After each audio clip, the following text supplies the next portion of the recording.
Avengers doomsday में doctor Doom का origin, Tony Stark के साथ उसका कनेक्शन और कैसे ही हू रिमेन्स ने ये सब कुछ डिजाइन किया था, इसके बारे में हम आज इस लेटेस्ट लीक में बात करने वाले हैं। गाइस, ये रिपोर्ट शेयर की है ट्विटर स्कूपस्टर मैजेस्टिक यूसीएम ने और उन्होंने कुछ ये रिवील किया है। ही हू रिमेन्स ने अर्थ 616 का क्रिएशन किया, सेक्रेट और कंट्रोल टाइमलाइन बनाकर उसने मल्टीवर्स के रियल हिस्ट्री को छिपा दिया। विक्टर वॉन डूम काफी डेंजरस था, इसीलिए उसने डूम को 616 के अंदर दोबारा से रीराइट कर दिया और इस रीराइटिंग ने डूम को टोनी स्टार्क में बदल दिया। सेम अल्टर्ड माइंड लेकिन न्यू आइडेंटिटी और एक हीरो की लाइफ। टोनी स्टार्क को हमेशा लगता था कि वो अपनी फैमिली के साथ फिट नहीं बैठता क्योंकि उसकी रियल लाइफ उससे छीन ली गई है और यहाँ से बिलोंग ना करने की आवाजें और एकोज उसे वापस पाना चाहती हैं। एंड गेम में टोनी ने जो टाइम ट्रेवल किया, ही हू रिमेन्स ने ऐसा जानबूझकर होने दिया क्योंकि उसके कंट्रोल से बाहर होने के बाद उसे लोकी के वेरिएंट की जरूरत थी, क्योंकि एवेंजर्स अगर एंड गेम में टाइम ट्रेवल नहीं करते तो लोकी गॉड ऑफ स्टोरीज नहीं बन पाता।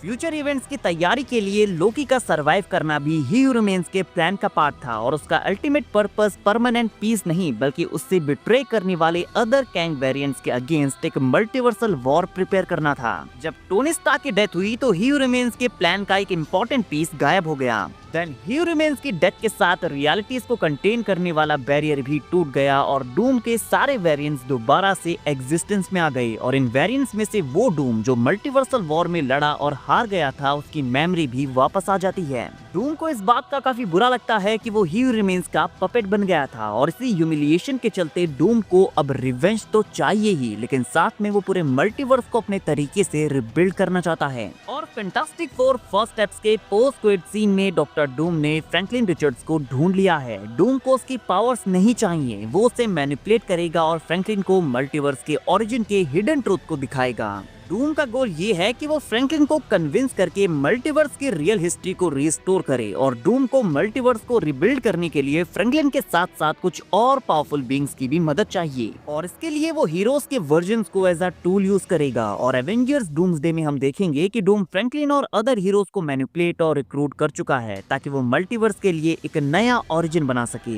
नाउ गाइस, ये कुछ नया है और यहाँ पर ही हू रिमेन्स और कैंग ने मल्टीवर्स सागा में जो कुछ भी एस्टैब्लिश किया था उसके पूरे कॉन्सेप्ट को यहाँ पर फॉलो किया गया है। ही हू रिमेन्स को पता था कि डॉक्टर डूम एक प्रॉब्लम है, इसीलिए उसने उसे टोनी स्टार्क में टर्न कर दिया और पुट कर दिया सेक्रेट टाइमलाइन में, जहाँ उसके साथ कई सारे और इम्पोर्टेंट फैक्टर्स भी थे, लाइक लोकी का वो वेरिएंट जो आगे चलकर गॉड ऑफ स्टोरीज बनता है, साथ में कुछ इम्पोर्टेंट आर्टिफैक्ट्स भी लाइक मिस मार्वल के बैंगल्स, शैंग-ची की 10 रिंग्स, ऐसी सारी चीजें और सारे कैरेक्टर्स उसने सेक्रेट टाइमलाइन में पुट किए जो आगे चलकर उसके वेरिएंट्स को यानी कि काउंसिल ऑफ कैंग्स को हरा सके। एंड गेम में एवेंजर्स का टाइम ट्रेवल, लोकी का एस्केप, सब कुछ उसके प्लान का पार्ट था ताकि लोकी गॉड ऑफ स्टोरीज बन जाए और फिर वो मल्टीवर्सल एवेंजर्स का फॉर्मेशन करे और मल्टीवर्सल वॉर में वो सारे मिलकर एंटमैन एंड द वॉस्प क्वांटमिनिया के पोस्ट क्रेडिट सीन में दिखाए गए कैंग वेरिएंट्स को इस वॉर में हरा दें। लेकिन एंड गेम में टोनी स्टार्क की भी डेथ हो गई जो कि ही हू रिमेन्स ने एक्सपेक्ट नहीं किया था। इस वजह से डॉक्टर डूम इमर्ज होगा और जो पावर्स एंड आर्टिफैक्ट उसने कैंग वेरिएंट्स को डिफीट करने के लिए सेटअप किए थे, डूम उन सबको स्टील कर लेगा और अल्टीमेटली ही हू रिमेन्स ने ना चाहते हुए भी गॉड एम्परर डूम का क्रिएशन कर लिया है।